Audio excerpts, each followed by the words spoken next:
फिर ਦੁਬਾਰਾ ਤੁਹਾਡਾ ਸਵਾਗਤ ਹੈ ਪ੍ਰੋਗਰਾਮ ਸੱਚੋ ਸੱਚ ਵਿੱਚ ਜੀ। ਡਾਕਟਰ ਸਾਹਿਬ ਹੁਣ ਅਸੀਂ ਆਪਣੇ ਸਵਾਲ ਜਵਾਬ ਦਾ ਸੈਸ਼ਨ ਸ਼ੁਰੂ ਕਰਦੇ ਹਾਂ। ਅੱਜ 12 ਸਤੰਬਰ 2013 28 ਭਾਦੋ ਨਾਨਕਸ਼ਾਹੀ ਸੰਮਤ 545 ਦਾ ਦਿਨ ਹੈ ਤੇ ਤੁਸੀਂ ਸਾਡੇ ਦਰਸ਼ਕਾਂ ਨੂੰ ਦੱਸੋ ਅੱਜ ਦੇ ਦਿਨ ਦੀ ਕੀ ਇਤਿਹਾਸਕ ਅਹਿਮੀਅਤ ਹੈ। ਦੇਖੋ, ਸਿੱਖ ਇਤਿਹਾਸ ਦੇ ਹਵਾਲੇ ਨਾਲ 1897 ਦੇ ਵਿੱਚ ਅੱਜ ਦੇ ਦਿਨ ਸਾਰਾਗੜ੍ਹੀ ਜਿਹੜਾ ਕਿ ਉਸ ਇਲਾਕੇ ਦੇ ਵਿੱਚ ਹੈ ਜਿੱਥੇ ਅਮਰੀਕਾ ਔਰ ਨੈਟੋ ਦੀ ਲਗਭਗ 2 ਲੱਖ ਫੌਜ ਪਿਛਲੇ ਲਗਭਗ 12 ਸਾਲ ਦੇ ਯਤਨਾਂ ਦੇ ਬਾਵਜੂਦ ਉਹਨਾਂ ਕਬੀਲਿਆਂ ਨੂੰ, ਉਹ ਅਫਰੀਦੀ ਹੋਣ, ਉਹ ਯੂਸੁਫਜ਼ਾਈ ਹੋਣ, ਉਹ ਮਸੂਦ ਹੋਣ, ਉਹਨਾਂ ਨੂੰ ਕਾਬੂ ਕਰਨ 'ਚ ਸਮਰੱਥ ਰਹੀ ਹੈ ਜੀ। ਕਦੇ ਇਹ ਜਿਹੜਾ ਸਾਰਾ ਖਿੱਤਾ ਸੀ ਸਿੱਖ ਰਾਜ ਦਾ ਹਿੱਸਾ ਸੀ। ਅੰਗਰੇਜ਼ਾਂ ਨੇ ਜਦੋਂ ਸਿੱਖ ਰਾਜ ਨੂੰ ਆਪਣੇ ਰਾਜ ਦੇ ਨਾਲ ਮਿਲਾਇਆ ਸੋ ਅੰਗਰੇਜ਼ੀ ਰਾਜ ਦਾ ਹਿੱਸਾ ਬਣਿਆ।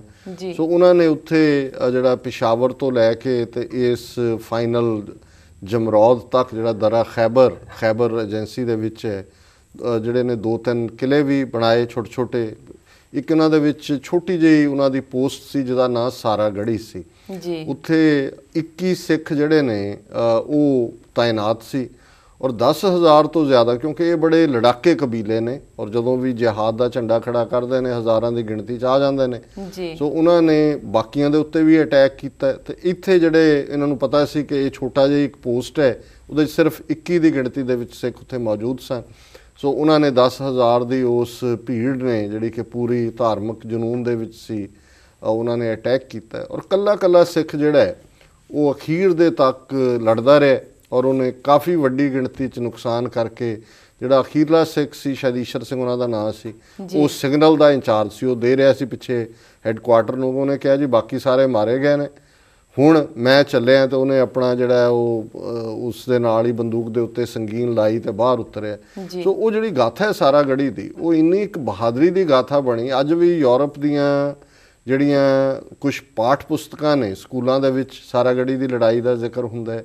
ਇੰਗਲੈਂਡ ਦੀ ਪਾਰਲੀਮੈਂਟ ਨੇ ਖਲੋ ਕੇ ਸਲੂਟ ਦਿੱਤਾ ਔਰ ਉਸ ਜ਼ਮਾਨੇ ਦੇ ਵਿੱਚ ਜਿਹੜਾ ਵਿਕਟੋਰੀਆ ਕ੍ਰਾਸ ਸੀ, ਉਦੋਂ ਵਿਕਟੋਰੀਆ ਕ੍ਰਾਸ ਅਜੇ ਦੇਸੀਆਂ ਨੂੰ ਨਹੀਂ ਸੀ ਦਿੰਦੇ ਪਰ ਉਸ ਲੈਵਲ ਦਾ ਜਿਹੜਾ ਵੀ ਉਸ ਵੇਲੇ ਦਾ ਟਾਈਟਲ ਸੀ ਉਹ ਸਾਰਿਆਂ ਨੂੰ ਹੀ ਦਿੱਤਾ ਗਿਆ ਔਰ ਉਹਨਾਂ ਦੀ ਯਾਦ ਦੇ ਵਿੱਚ 3 ਥਾਂ ਦੇ ਉੱਤੇ, ਇੱਕ ਉੱਥੇ ਸਾਰਾਗੜ੍ਹੀ 'ਚ ਉਹਨਾਂ ਦੀ ਯਾਦ 'ਚ ਇੱਕ ਬਣਾਇਆ ਗਿਆ ਕੋਈ ਉਹਨਾਂ ਦੀ ਯਾਦਗਾਰ, ਫਿਰੋਜ਼ਪੁਰ ਦੇ ਵਿੱਚ ਗੁਰਦੁਆਰਾ ਬਣਾਇਆ ਗਿਆ ਤੇ ਜੇ ਤੁਸੀਂ ਹਰਿਮੰਦਰ ਸਾਹਿਬ ਦੇ ਦਰਸ਼ਨਾਂ ਨੂੰ ਜਾਓ ਤੇ ਇੱਕ ਸਾਰਾਗੜ੍ਹੀ ਚੌਂਕ ਹੈ, ਪਹਿਲਾਂ ਉਹਨੂੰ ਚੌਂਕ ਹੀ ਕਹਿੰਦੇ ਨੇ, ਸੱਜੇ ਹੱਥ ਗੁਰਦੁਆਰੇ ਉਹਨਾਂ ਦੀ ਯਾਦ 'ਚ ਬਣਾਇਆ ਗਿਆ। ਸੋ ਇਹ ਜਿਹੜਾ ਇਤਿਹਾਸ ਦੀ ਰੈਪੀਟੀਸ਼ਨ ਹੈ ਉਹ ਚਮਕੌਰ ਦੀ ਗੜ੍ਹੀ ਹੋਏ 40 ਸਿੱਖਾਂ ਨੇ 10 ਲੱਖ ਫੌਜ ਦਾ ਮੁਕਾਬਲਾ ਕੀਤਾ, ਸਾਰਾਗੜ੍ਹੀ ਹੋਏ 21 ਸਿੱਖਾਂ ਨੇ 10,000 ਤੋਂ ਜ਼ਿਆਦਾ ਹਜੂਮ ਦੇ ਸਾਹਮਣੇ ਕੱਲਾ ਸ਼ਹੀਦ ਹੋਇਆ ਪਰ ਉਹਨਾਂ ਨੂੰ ਨੇੜੇ ਨਹੀਂ ਲੱਗਣ ਦਿੱਤਾ ਅਖੀਰਲੇ ਸਾਹ ਤੱਕ। ਜਾਂ ਜੂਨ 1984 ਹੋਏ ਕਿ ਸੰਤ ਜਰਨੈਲ ਸਿੰਘ ਖਾਲਸਾ ਪਿੰਡਾਂ ਵਾਲਿਆਂ ਨੇ 40-50 ਸਿੱਖਾਂ ਦੇ ਨਾਲ 2 ਲੱਖ ਤੋਂ ਜ਼ਿਆਦਾ ਹਿੰਦੁਸਤਾਨ ਦੀ ਫੌਜ ਜਿਹੜੀ ਕਿ ਹਮਲਾਵਰ ਸੀ ਉਸ ਦਾ ਟਾਕਰਾ ਕੀਤਾ। ਸੋ ਇਹ ਵਾਕਿਆ ਅੱਜ ਦੇ ਦਿਨ ਹੋਇਆ। 1988 ਦੇ ਵਿੱਚ ਅੱਜ ਦੇ ਦਿਨ ਇੰਜੀਨੀਅਰਿੰਗ ਕਾਲਜ ਬਿਦਰ ਜਿਹੜਾ ਸ਼੍ਰੀ ਗੁਰੂ ਨਾਨਕ ਇੰਜੀਨੀਅਰਿੰਗ ਕਾਲਜ ਹੈ ਉਹਦੇ 'ਚ ਸਿੱਖ ਵਿਦਿਆਰਥੀਆਂ ਦੇ ਉੱਤੇ ਲੋਕਲ ਭੀੜ ਨੇ ਔਰ ਦੂਜੇ ਜਿਹੜੇ ਸ਼ਿਵ ਸੈਨਿਕ ਔਰ ਲਾਗਲੇ ਸਟੇਟ ਮਹਾਰਾਸ਼ਟਰ ਤੋਂ ਵੀ ਆਏ ਗੁੰਡੇ ਸੀ ਉਹਨਾਂ ਨੇ ਹਮਲਾ ਕੀਤਾ। 7 ਸਿੱਖ ਵਿਦਿਆਰਥੀ ਜਿਹੜੇ ਨੇ ਉਹ ਬੜੀ ਬੁਰੀ ਤਰ੍ਹਾਂ ਕੋਹ ਕੇ ਮਾਰੇ, 70 ਤੋਂ ਜ਼ਿਆਦਾ ਜ਼ਖਮੀ ਹੋਏ। ਸੋ ਇਹ ਬੜਾ ਵੱਡਾ ਦੁਖਾਂਤ ਸੀ। ਮੀਡੀਆ ਨੇ ਵੀ ਇਸ ਖਬਰ ਨੂੰ ਗਾਇਬ ਕੀਤਾ ਔਰ ਉਹਨਾਂ 'ਚੋਂ ਹੀ ਜਿਹੜੇ ਕੁਝ ਸਰਵਾਈਵ ਕੀਤੇ ਨੇ, ਇੱਕ ਇੱਥੇ ਬੋਸਟਨ ਦੇ ਵਿੱਚ ਸਰਬਜੀਤ ਸਿੰਘ ਹੁੰਦੇ ਸਨ, ਹੁਣ ਤਾਂ ਪਤਾ ਨਹੀਂ ਉੱਥੇ ਨੇ ਜਾਂ ਕਿਤੇ ਹੋਰ ਨੇ, ਉਹ ਨੇ ਕਿ ਜਿਨ੍ਹਾਂ ਨੂੰ ਭੀੜ ਨੇ ਚੁੱਕਿਆ ਇੱਕ ਆਰੇ ਦੇ ਉੱਤੇ ਲੈ ਗਏ ਕਿ ਇਹਨੂੰ ਚੀਰ ਦੇਣਾ ਜਿਉਂਦੇ, ਤੇ ਜਿਉਂ ਹੀ ਉਹ ਬਟਨ ਦੱਪਿਆ ਤੇ ਉਹ ਜਿਹੜੀ ਆ ਬਿਜਲੀ ਚਲੀ ਗਈ ਤੇ ਇਨ ਦਾ ਮੀਨ ਟਾਈਮ ਦੂਜੇ ਲੋਕ ਆ ਗਏ ਤਾਂ ਬਚਾਅ ਹੋ ਗਿਆ। ਸੋ ਇਸ ਕਿਸਮ ਦੇ ਮਾਰ ਕੇ ਉਹਨਾਂ ਦੀਆਂ ਲਾਸ਼ਾਂ ਜਿਹੜੀਆਂ ਨੇ ਉਹ ਖੂਹਾਂ ਦੇ ਵਿੱਚ ਸੁੱਟ ਦਿੱਤੀਆਂ। ਸੋ ਇਹ ਵਾਕਿਆ 1988 ਦੇ ਵਿੱਚ ਹੋਇਆ। ਵਰਲਡ ਹਿਸਟਰੀ ਦੇ ਹਵਾਲੇ ਨਾਲ ਅੱਜ ਦੇ ਦਿਨ 1624 ਦੇ ਵਿੱਚ ਪਹਿਲੀ ਸਬਮੈਰੀਨ ਲੰਡਨ ਦੇ ਵਿੱਚ ਟੈਸਟ ਹੋਈ। 1695 ਦੇ ਵਿੱਚ ਨਿਊਯਾਰਕ ਦੇ ਯਹੂਦੀਆਂ ਨੇ ਗਵਰਨਰ ਡੰਗਨ ਨੂੰ ਇਹ ਅਪੀਲ ਕੀਤੀ ਕਿ ਸਾਨੂੰ ਧਾਰਮਿਕ ਆਜ਼ਾਦੀ ਹੋਏ। 1873 ਦੇ ਵਿੱਚ ਪਹਿਲੀ ਵਾਰ ਅੱਜ ਦੇ ਦਿਨ ਜਿਹੜਾ ਟਾਈਪਰਾਈਟਰ ਹੈ, ਹੁਣ ਤਾਂ ਕੰਪਿਊਟਰ ਦਾ ਜ਼ਮਾਨਾ ਆ ਗਿਆ, ਟਿਪ ਜਿਹਨੂੰ ਟਿਪ ਟਪਾਊ ਕਹਿੰਦੇ ਸੀ, ਇਹ ਜਿਹੜਾ 1873 ਦੇ ਵਿੱਚ ਪਹਿਲੀ ਵਾਰ ਮਾਰਕੀਟ 'ਚ ਆਇਆ।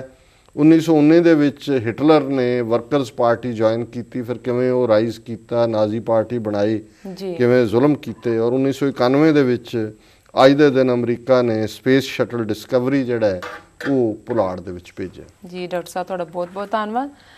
ਅਸੀਂ ਤੁਹਾਡੇ ਕੋਲ ਜੋ ਸਵਾਲ ਪੁੱਛਣ ਜਾ ਰਹੇ ਹਾਂ ਉਹ ਇੱਕ ਦਿਨ ਬਾਅਦ ਪੁੱਛ ਰਹੇ ਹਾਂ। ਉਹ ਹੈਗਾ 9/11 ਨਾਲ ਸੰਬੰਧਿਤ। ਜੀ। ਤੁਸੀਂ ਸਾਡੇ ਦਰਸ਼ਕਾਂ ਨੂੰ ਦੱਸੋ 9/11 ਨੂੰ 12 ਸਾਲ ਬੀਤ ਗਏ ਹਨ, ਅੱਜ ਦੁਨੀਆ ਕਿੰਨੀ ਕੁ ਸੁਰੱਖਿਅਤ ਹੈ ਅਤੇ 9/11 ਨੇ ਸਿੱਖ ਕੌਮ ਨੂੰ ਕਿਵੇਂ ਪ੍ਰਭਾਵਿਤ ਕੀਤਾ ਹੈ? ਦੇਖੋ, ਸੁਰੱਖਿਅਤ ਤਾਂ ਦੁਨੀਆ ਕੋਈ ਨਹੀਂ। ਰਾਦਰ 9/11 ਇੱਕ ਐਸਾ ਦਿਨ ਹਿਸਟਰੀ ਦਾ ਬਣ ਗਿਆ ਹੈ ਜਿਹੜਾ ਮੇਰਾ ਨਹੀਂ ਖਿਆਲ ਵੀ 7-8 ਹਜ਼ਾਰ ਸਾਲ ਦੀ ਹਿਸਟਰੀ 'ਚ ਕੋਈ ਇੱਕ ਦਿਨ ਐਸਾ ਹੋਇਆ ਜਿਹਨੇ ਸਾਰੀ ਦੁਨੀਆ ਦੀ ਆਰਥਿਕਤਾ ਨੂੰ ਪ੍ਰਭਾਵਿਤ ਕੀਤਾ ਹੈ, ਜੀ, ਲਾਅ ਐਂਡ ਆਰਡਰ ਨੂੰ, ਪੋਲੀਟੀਕਲ ਸਾਇੰਸ ਨੂੰ, ਧਰਮਾਂ ਦੀ ਦੁਨੀਆ 'ਚ, ਰਾਜਸੀ ਆਜ਼ਾਦੀ ਦੀ ਦੁਨੀਆ 'ਚ। ਯਾਨੀ 9/11 ਤੋਂ ਬਾਅਦ ਫਰੀडम ਫਾਈਟਰ, ਮਿਲੀਟੈਂਟ ਤੇ ਟੈਰਰਿਸਟ ਸਾਰੇ ਹੀ ਟੈਰਰਿਸਟ ਬਣ ਗਏ। ਇਕਨੋਮੀ ਦਾ ਹਾਲ ਦੇਖ ਲਓ ਵੀ ਅਮਰੀਕਾ ਕਿੱਥੋਂ ਕਿੱਥੇ ਪਹੁੰਚ ਗਿਆ। ਜੀ। ਔਰ ਜੇ ਅਸੀਂ ਬਾਕੀ ਦੇਖੀਏ ਦੁਸ਼ਮਣੀ ਜਾਂ ਨਫ਼ਰਤ ਅੱਜ ਵੀ ਪੱਛਮੀ ਜਗਤ ਔਰ ਇਸਲਾਮਿਕ ਜਗਤ ਦੇ ਵਿੱਚ ਦੂਰੀਆਂ ਨੇ। ਅਫਗਾਨਿਸਤਾਨ 'ਚ 12 ਸਾਲ ਫੌਜ ਰੱਖ ਕੇ ਵੀ ਜਿਹੜਾ ਉੱਥੋਂ ਲੌਟ ਕੇ ਬੁੱਧੂ ਘਰ ਕੋ ਆਏ, ਫਿਰ ਉਹਨਾਂ ਹੀ ਤਾਲਿਬਾਨ ਜਿਨ੍ਹਾਂ ਨੂੰ ਅੱਤਵਾਦੀ ਬਣਾਇਆ ਸੀ ਉਹਨਾਂ ਦੇ ਨਾਲ ਹੀ ਗੱਲਬਾਤ ਕਰ ਰਹੇ ਨੇ। ਦੋਹਾਂ ਦੇ ਵਿੱਚ ਦਫ਼ਤਰ ਖੋਲ੍ਹਿਆ। ਜੀ। ਇਰਾਕ ਦੇ ਵਿੱਚ ਫੌਜ ਭੇਜੀ। ਹੁਣ ਚਲੋ ਚੰਗੀ ਗੱਲ ਹੈ, ਸੀਰੀਆ ਵਾਲੀ ਲੜਾਈ ਟਲ ਗਈ ਕਿਉਂਕਿ ਰੂਸ ਨੇ ਇੰਟਰਵੀਨ ਕੀਤਾ। ਅੱਜ ਗੱਲਬਾਤ ਚੱਲ ਰਹੀ ਹੈ। ਉਹਨਾਂ ਨੇ ਕਿਹਾ ਜੀ ਠੀਕ ਹੈ, ਕੈਮੀਕਲ ਵੈਪਨ ਜਿਹੜੇ ਨੇ ਇੱਕ ਜਿਹੜੇ ਸਾਂਝੀ ਜਿਹੜੀ ਹੈ ਨਿਗਰਾਨੀ ਥੱਲੇ ਆ ਜਾਣ। ਜੀ। ਸੋ ਦੁਨੀਆ ਤਾਂ ਹਰ ਪੱਖੋਂ ਹੀ ਥੱਲੇ ਨੂੰ ਗਈ। ਸਿੱਖ ਨੁਕਤਾ ਨਿਗਾਹ ਤੋਂ ਅਸੀਂ ਅਮਰੀਕਾ 'ਚ ਬਹੁਤ ਪ੍ਰੋਬਲਮਸ ਫੇਸ ਕੀਤੀਆਂ ਨੇ, ਕਰ ਰਹੇ ਹਾਂ। ਹੇਟ ਕ੍ਰਾਈਮਸ, ਸੈਂਕੜਿਆਂ ਦੀਆਂ ਗਿਣਤੀ ਦੇ ਵਿੱਚ ਹੇਟ ਕ੍ਰਾਈਮਸ ਹੋਏ ਨੇ। ਮਰਡਰ, ਬਲਬੀਰ ਸਿੰਘ ਮੈਸਾ ਅਰੀਜ਼ੋਨਾ 4 ਦਿਨ ਬਾਅਦ ਸੋਢੀ ਨੂੰ ਮਾਰ ਦਿੱਤਾ ਗਿਆ। ਅੱਜ ਵੀ ਉਹ ਨਫ਼ਰਤ ਜਿਹੜੀ ਹੈ ਜਾਰੀ ਹੈ, ਪਰ ਉਹਦੇ 'ਚੋਂ ਸਾਡੀ ਪਛਾਣ ਵੀ ਨਿਕਲੀ ਹੈ। ਅਸੀਂ ਬਾਹਰ ਵੀ ਨਿਕਲੇ ਹਾਂ ਦੱਸਣ ਦੇ ਲਈ ਅਸੀਂ ਕੌਣ ਹੈ। ਦੇਖੋ ਦੇਖੀ 2004 'ਚ ਫਰਾਂਸ ਨੇ ਕਾਨੂੰਨ ਬਣਾ ਦਿੱਤਾ ਕਿ ਜੀ ਸਕੂਲਾਂ 'ਚ ਬੱਚੇ ਧਾਰਮਿਕ ਚਿੰਨ੍ਹ ਨਹੀਂ ਪਹਿਨ ਸਕਦੇ। ਇਹ ਸਾਰਾ ਉਸ ਦੌਰ ਦੀ ਜਿਹੜੀ ਇੱਕ ਆਪਸੀ ਖਿੱਚੋਤੂ ਚੱਲ ਰਹੀ ਹੈ। ਔਰ ਪੰਜਾਬ ਦੇ ਵਿੱਚ ਸਾਡੀ ਲਹਿਰ ਦੇ ਹਵਾਲੇ ਨਾਲ ਵੀ ਜਿਵੇਂ ਦੁਨੀਆ ਭਰ ਦੀਆਂ ਆਜ਼ਾਦੀ ਲਹਿਰਾਂ ਨੂੰ ਨੁਕਸਾਨ ਪਹੁੰਚਿਆ ਕਿਉਂਕਿ ਸਾਰੀਆਂ ਦਹਿਸ਼ਤਗਰਦੀ ਦੇ ਖਾਤੇ 'ਚ ਆ ਗਈਆਂ, ਸਾਡੀ ਲਹਿਰ ਨੂੰ ਵੀ ਨੁਕਸਾਨ ਪਹੁੰਚਿਆ।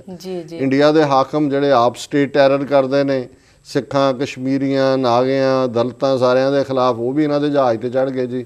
ਸਾਨੂੰ ਵੀ ਬੜਾ ਖਤਰਾ ਹੈ ਜੀ ਦਹਿਸ਼ਤਗਰਦੀ ਦਾ। ਆਪੇ ਹੀ ਹਮਲੇ ਕਰਵਾ, ਕੋਈ ਸਮਝੌਤਾ ਐਕਸਪ੍ਰੈਸ ਤੇ, ਕੋਈ ਇੱਧਰ ਉੱਧਰ ਕਾਨੂੰਨ ਬਣਾਈ ਜਾਂਦੇ ਨੇ, ਪਰ ਉਹਨਾਂ ਨੂੰ ਅੱਜ ਕੋਈ ਪੁੱਛਦਾ ਨਹੀਂ ਹੈ ਕਿਉਂਕਿ ਇਹਨਾਂ ਨੇ ਆਪ ਵੀ ਇਹੋ ਜਿਹੇ ਕੰਮ ਕੀਤੇ ਨੇ। ਕਿਵੇਂ ਗੁਆਟਾਨਾਮਾ ਬੇ ਦੇ ਵਿੱਚ ਰੱਖੇ ਹੋਏ ਨੇ ਕੈਦੀ ਅੱਜ ਤੱਕ ਵੀ। ਸੋ ਹਿਊਮਨ ਰਾਈਟ ਦੀ ਡੈਫੀਨੇਸ਼ਨ ਬਦਲ ਗਈ। ਹੁਣ ਜਿਹਨੂੰ ਮਰਜ਼ੀ ਤੁਸੀਂ ਸਿਕਿਉਰਿਟੀ ਨੂੰ ਖਤਰਾ ਕਹਿ ਕੇ ਅੰਦਰ ਦੇ ਦਿਓ, ਉਹਨੂੰ ਕਹੋ ਜੀ ਚਲੋ ਇਹਦਾ ਕਰੋ ਕੈਂਸਲ ਗ੍ਰੀਨ ਕਾਰਡ, ਇਹਨੂੰ ਵਾਪਸ ਭੇਜੋ। ਅਮਰੀਕਾ ਨਹੀਂ ਹੈ ਜਿਹੜੇ ਸਭ ਤੋਂ ਵੱਡੇ ਲੰਬੜਦਾਰ ਸੀ ਦੁਨੀਆ 'ਚ ਹਿਊਮਨ ਰਾਈਟਸ ਦੇ, ਜੇ ਇਹਨਾਂ ਦਾ ਵਰਤਾਰਾ ਇਹ ਹੋਇਆ, ਬਾਕੀ ਦੇਸ਼ ਤਾਂ ਜਿਹੜੇ ਨੇ ਉਹ ਪਹਿਲਾਂ ਹੀ ਗਰੀਬ ਨੂੰ ਮਾਰਨ ਵਾਲੇ ਨੇ ਜਾਂ ਜਿਹਦੀ ਕੋਈ ਆਵਾਜ਼ ਨਹੀਂ ਹੈ ਉਹਨੂੰ ਦਬਾਉਂਦੇ ਨੇ। ਸੋ ਕੁੱਲ ਮਿਲਾ ਕੇ ਸਿੱਖ ਨੁਕਤਾ ਨਿਗਾਹ ਤੋਂ ਅਵੇਅਰਨੈਸ ਪੈਦਾ ਹੋਈ ਹੈ। ਅਸੀਂ ਮਜ਼ਬੂਤ ਵੀ ਹੋਏ ਹਾਂ, ਅਸੀਂ ਆਪਣੇ ਆਪ ਨੂੰ ਅਸਰਟ ਵੀ ਕੀਤਾ, ਪਰ ਕੁੱਲ ਮਿਲਾ ਕੇ ਸਾਡੇ ਲਈ ਜਿਹੜੇ ਆਲਰੇਡੀ ਚੈਲੰਜ ਸੀ ਉਹ ਸਗੋਂ ਹੋਰ ਵੀ ਵੱਧ ਗਏ। ਜੀ ਡਾਕਟਰ ਸਾਹਿਬ, ਸਾਡਾ ਅਗਲਾ ਸਵਾਲ ਹੈ ਯੂਪੀ ਦੇ ਜ਼ਿਲ੍ਹਾ ਮੁਜ਼ੱਫਰਾਨਗਰ ਅਤੇ ਗਵਾਂਢੀ ਜ਼ਿਲ੍ਹਿਆਂ ਵਿੱਚ ਮੁਸਲਮਾਨਾਂ ਦੇ ਖਿਲਾਫ ਹਿੰਸਾ ਦਾ ਜ਼ੋਰ ਹੈ। ਇਸ ਦਾ ਪਿਛੋਕੜ ਅਤੇ ਭਵਿੱਖ ਵਿਚਲਾ ਪ੍ਰਭਾਵ ਕੀ ਹੋਵੇਗਾ? ਦੇਖੋ, ਇਹ ਬੜਾ ਦੁਖਦਾਈ ਪਾਰਟ ਹੈ ਕਿ ਇਹ ਜਿਸ ਮੁਜ਼ੱਫਰਨਗਰ ਔਰ ਲਾਗਲੇ ਜ਼ਿਲ੍ਹਿਆਂ 'ਚ ਹੋਇਆ ਹੈ, ਇੱਥੇ ਇੱਕ ਪਾਸੇ ਜਾਟਾਂ ਦੀ ਆਬਾਦੀ ਹੈ ਤੇ ਮੁਸਲਮਾਨ ਨੇ।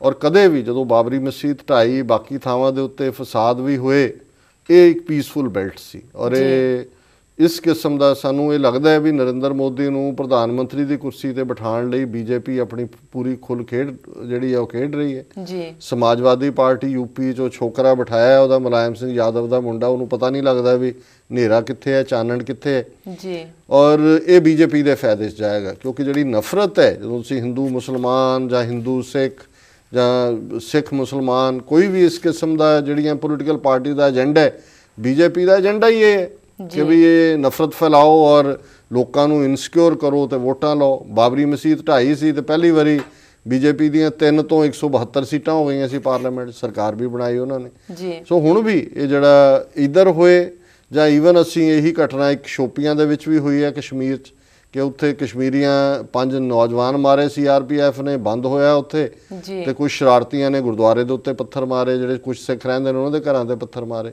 ਹੁਣ ਕਸ਼ਮੀਰੀ ਲੀਡਰ ਕਹਿ ਰਹੇ ਨੇ ਵੀ ਇਹ ਸਾਡਾ ਕੋਈ ਤਾਲੁਕ ਨਹੀਂ ਇਹਦੇ ਨਾਲ, ਇਹ ਏਜੰਸੀਆਂ ਦਾ ਕੰਮ ਹੈ ਜਿਹੜੇ ਸਿੱਖਾਂ ਤੇ ਮੁਸਲਮਾਨਾਂ ਦੇ ਵਿੱਚ ਆਪਸੀ ਪਾੜ ਪਾਉਣਾ ਚਾਹੁੰਦੇ ਨੇ। ਜੀ ਸਿੱਖ ਤਾਂ ਉੱਥੇ ਰਹਿ ਰਹੇ ਨੇ ਸਦੀਆਂ ਤੋਂ। ਸੋ ਅਸੀਂ ਸਮਝਦੇ ਹਾਂ ਵੀ ਇਹ ਬੜੀ ਘਟੀਆ ਪੋਲਿਟਿਕਸ ਹਿੰਦੁਸਤਾਨ 'ਚ ਆਉਣ ਵਾਲੇ ਦਿਨ ਬਹੁਤ ਮਾੜੇ ਹੋਣੇ ਨੇ। ਜਿਹੜੀ ਫਿਰਕੂ ਨਫ਼ਰਤ ਹੈ ਔਰ ਖਾਸ ਤੌਰ ਤੇ ਬੀਜੇਪੀ ਔਰ ਨਰਿੰਦਰ ਮੋਦੀ ਦਾ ਨਫ਼ਰਤ ਦਾ ਏਜੰਡਾ, ਇਹ ਬਹੁਤ ਨੁਕਸਾਨ ਕਰੇਗਾ। ਸੋ ਮੁਜ਼ੱਫਰਨਗਰ ਹਿੰਸਾ ਵੀ ਇਸੇ ਦਾ ਇੱਕ ਹਿੱਸਾ ਹੈ। ਜੀ ਡਾਕਟਰ ਸਾਹਿਬ, ਪ੍ਰੋਗਰਾਮ ਦੇ ਅੰਤ ਵਿੱਚ ਸਾਡੇ ਦਰਸ਼ਕਾਂ ਨੂੰ ਦੱਸੋ ਅੱਜ ਦਾ ਵਿਚਾਰ। ਅੱਜ ਦੇ ਵਿਚਾਰ ਲਈ ਅਸੀਂ ਭਾਈ ਗੁਰਦਾਸ ਜੀ ਦੇ ਕਵਿਤ ਨੰਬਰ 23 ਨੂੰ ਚੁਣਿਆ। ਇਹਦੇ 'ਚ ਭਾਈ ਸਾਹਿਬ ਨੇ ਬੜੀ ਨਿਮਰਤਾ ਦੇ ਨਾਲ ਉਹਨਾਂ ਪੰਛੀਆਂ ਨੂੰ, ਇਨਸੈਕਟਸ ਨੂੰ, ਐਨੀਮਲਸ ਨੂੰ ਪ੍ਰੇਜ਼ ਕੀਤਾ ਹੈ, ਜੀ ਜਿਨ੍ਹਾਂ ਦੇ ਅਕਸਰ ਇਹ ਅਲੰਕਾਰ ਨੇ, ਮੈਟਾਫਰ ਨੇ ਕਿ ਹਿਰਨ ਜਿਹੜਾ ਹੈ ਉਹ ਆਵਾਜ਼ ਵੱਲ ਖਿੱਚਿਆ ਜਾਂਦਾ ਹੈ, ਜਾਂ ਜਿਹੜੀ ਮੱਖੀ ਹੈ ਉਹ ਉਸ ਨੂੰ ਵੀ ਨੈਕਟਰ ਨੂੰ ਚੂਸਦੀ ਹੈ, ਉਸ ਦੇ ਫੁੱਲ ਵਿਚਲੇ ਨੂੰ, ਜਾਂ ਭੌਰਾ ਜਿਹੜਾ ਹੈ ਉਹ ਫੁੱਲ ਦੇ ਉਸ ਰਸ ਨੂੰ ਚੂਸਦਾ ਹੈ, ਔਰ ਜਿਹੜਾ ਪਰਵਾਨਾ ਹੈ ਉਹ ਆ ਕੇ ਸ਼ਮਾ ਦੇ ਉੱਤੇ, ਅੱਗ ਦੇ ਉੱਤੇ ਕੁਰਬਾਨ ਹੁੰਦਾ ਹੈ ਤਾਂ ਅਲੰਕਾਰ ਹੀ ਨੇ। ਜੀ ਜੀ ਤੇ ਉਹਨਾਂ ਨੂੰ ਸਭ ਨੂੰ ਇਸਤੇਮਾਲ ਕਰਕੇ ਉਹਨਾਂ ਨੇ ਆਪਣੇ ਆਪ ਨੂੰ ਕਿਹਾ ਕਿ ਮੈਂ ਕਿੰਨਾ ਹੀਨ ਹੈ, ਕਿ ਮੇਰੇ ਅੰਦਰ ਰੱਬ ਦਾ ਪਿਆਰ ਨਹੀਂ ਹੈ। ਇਹ ਸਾਨੂੰ ਹੀ ਸਮਝਾਇਆ ਕਿ ਅਸੀਂ ਕਿੰਨੇ ਖੁਦਗਰਜ਼ ਹੈ। ਅਸੀਂ ਤਾਂ ਉਹਨਾਂ ਤੋਂ ਵੀ ਨਹੀਂ ਸਿੱਖਿਆ ਕਿ ਕਿਵੇਂ ਉਹ ਕੁਰਬਾਨ ਹੋ ਜਾਂਦੇ ਨੇ, ਜਿਹੜਾ ਵੀ ਹਿੱਤ ਉਹਨਾਂ ਦਾ ਹੈ ਜਾਂ ਜਿਹਦੇ ਲਈ ਵੀ ਉਹਨਾਂ ਦੀ ਚਾਹਨ ਹੈ। ਸੋ ਭਾਈ ਸਾਹਿਬ ਕਹਿੰਦੇ ਨੇ, ਦਰਸ਼ਨ ਜੋਤ ਨਾ ਜੋਤੀ ਸਰੂਪ ਹੋਏ ਪਤੰਗ, ਸ਼ਬਦ ਸੁਰਤ ਮਿਰਗ ਜੁਗਤ ਨਾ ਜਾਨੀ ਹੈ, ਚਰਨ ਕਮਲ ਮਕਰੰਦ ਨਾ ਮਧੁਪ ਗਤ, ਬਿਰਹਾ ਵਿਯੋਗ ਹੋਏ ਨਾ ਮੀਰ ਮਰ ਜਾਣੇ ਹੈ, ਏਕ ਏਕ ਟੇਕ ਨਾ ਟਰਤ ਹੈ ਤ੍ਰਿਗਦ ਜੋਨ, ਚਾਤਰ ਚਤਰ ਗੁਣ ਹੋਏ ਨਾ ਹਿਰਾਨੇ ਹੈ, ਪਾਹਨ ਕਠੋਰ ਸਤਗੁਰ ਸੁਖ ਸਾਗਰ, ਮੈਂ ਸੁਨ ਮਮ ਨਾਮ ਜਮ ਨਰਕ ਲਜਾਨੇ ਹੈ।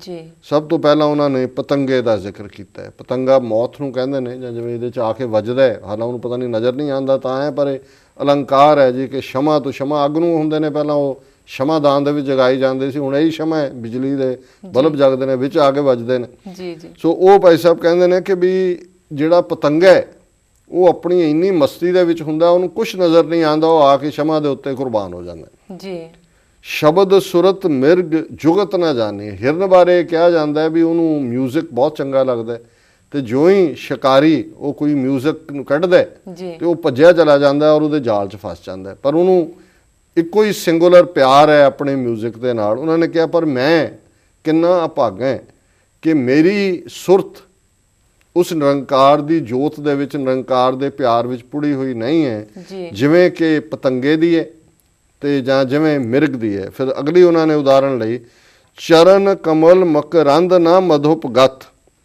ਕਿ ਜਿਹੜੀ ਬੀ ਹੈ ਉਹ ਫੁੱਲ ਦੇ ਉਸ ਰਸ ਨੈਕਟਰ ਨੂੰ ਲੈਣ ਦੇ ਲਈ ਉਹਦੇ ਵਿੱਚ ਜਾ ਕੇ ਬੰਦ ਹੋ ਜਾਂਦੀ, ਉਹਦੇ 'ਚ ਬੋਲਦੀ ਹੈ, ਫੁੱਲ ਬੰਦ ਹੋ ਜਾਂਦਾ, ਉਹ ਮਰ ਜਾਂਦੀ ਹੈ, ਪਰ ਉਹਦੀ ਪ੍ਰੀਤ ਉਸ ਨੈਕਟਰ ਨੂੰ ਚੂਸਣਾ ਜੀ, ਉਸ ਰਸ ਨੂੰ, ਫੁੱਲ ਦੇ ਰਸ ਨੂੰ ਜਿਹੜਾ ਲੈਣਾ। ਬਿਰਹਿ ਵਿਯੋਗ ਹੋਏ ਨਾ ਮੀਨ ਮਰ ਜਾਣੇ ਹੈ।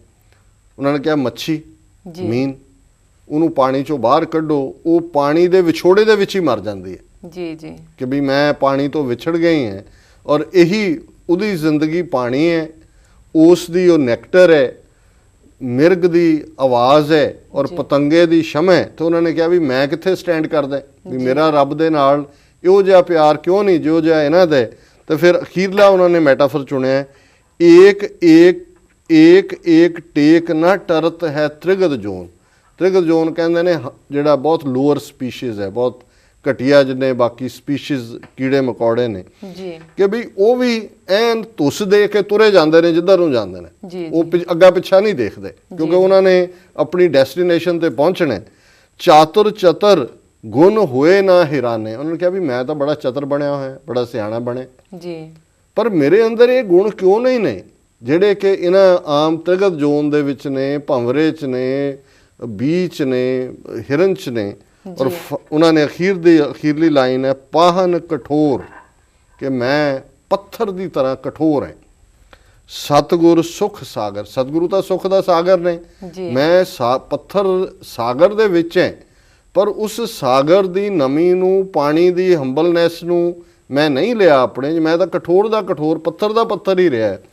ਪਾਹਨ ਕਠੋਰ ਸਤਗੁਰ ਸੁਖ ਸਾਗਰ, ਮੈਂ ਸੁਨ ਮਮ ਨਾਮ ਜਮ ਨਰਕ ਲਜਾਨੇ ਹੈ, ਕਿ ਮੈਂ ਇੰਨਾ ਮਾੜਾ ਕਿ ਜਦੋਂ ਮੈਨੂੰ ਮੌਤ ਦਾ ਫਰਿਸ਼ਤਾ ਜਮਰਾਜ ਵੀ ਲੈਣ ਆਏਗਾ ਜਾਂ ਆਉਂਦਾ, ਤੇ ਉਹ ਵੀ ਮੈਨੂੰ ਦੇਖ ਕੇ ਸ਼ਰਮਸਾਰ ਮਹਿਸੂਸ ਕਰੇਗਾ, ਲੱਜਾ ਮਹਿਸੂਸ ਕਰੇਗਾ ਕਿ ਮੈਂ ਕਿਉਂ ਜਿਹਾ ਨਖਿੱਧ ਹੈ।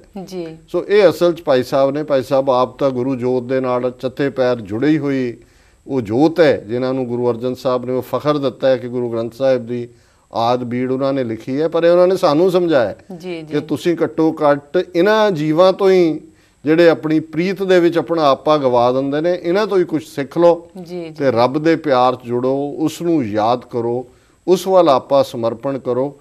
ਇਹੀ ਜੀਵਨ ਦਾ ਅਸਲ ਹੈ। ਨਹੀਂ ਤਾਂ ਤੁਹਾਡੀ ਹੋਂਦ ਇਹਨਾਂ ਸਾਰਿਆਂ ਦੇ ਨਾਲੋਂ ਵੀ ਮਾੜੀ ਹੈ ਜਿਨ੍ਹਾਂ ਨੂੰ ਅਸੀਂ ਬਹੁਤ ਛੋਟੇ ਸਪੀਸ਼ੀਜ਼ ਕਹਿੰਦੇ ਹਾਂ। ਜੀ ਡਾਕਟਰ ਸਾਹਿਬ, ਤੁਹਾਡਾ ਬਹੁਤ ਬਹੁਤ ਧੰਨਵਾਦ। ਇੱਥੇ ਲੈਣੇ ਆਪਣੇ ਵਿਊਅਰਸ ਕੋਲ ਇਜਾਜ਼ਤ। ਵਿਊਅਰਸ, ਸਾਡੇ ਪ੍ਰੋਗਰਾਮ ਦਾ ਸਮਾਂ ਇੱਥੇ ਹੀ ਸਮਾਪਤ ਹੁੰਦਾ। ਤੁਸੀਂ ਆਪਣੇ ਰਾਏ ਤੇ ਸੁਝਾਅ ਸਾਨੂੰ ਭੇਜਣਾ ਨਾ ਭੁੱਲਣਾ ਸਾਡੇ ਇਸ ਪਤੇ ਤੇ sos@tvh4.tv ਤੇ। ਅਸੀਂ ਆਪਣਾ ਪ੍ਰੋਗਰਾਮ ਲੈ ਕੇ ਤੁਹਾਡੇ ਫਿਰ ਰੂਬਰੂ ਹੋਵਾਂਗੇ। ਤਦ ਤੱਕ ਲਈ ਸਾਨੂੰ ਆਗਿਆ ਦਿਓ। ਵਾਹਿਗੁਰੂ ਜੀ ਕਾ ਖਾਲਸਾ, ਵਾਹਿਗੁਰੂ ਜੀ ਕੀ ਫਤਿਹ।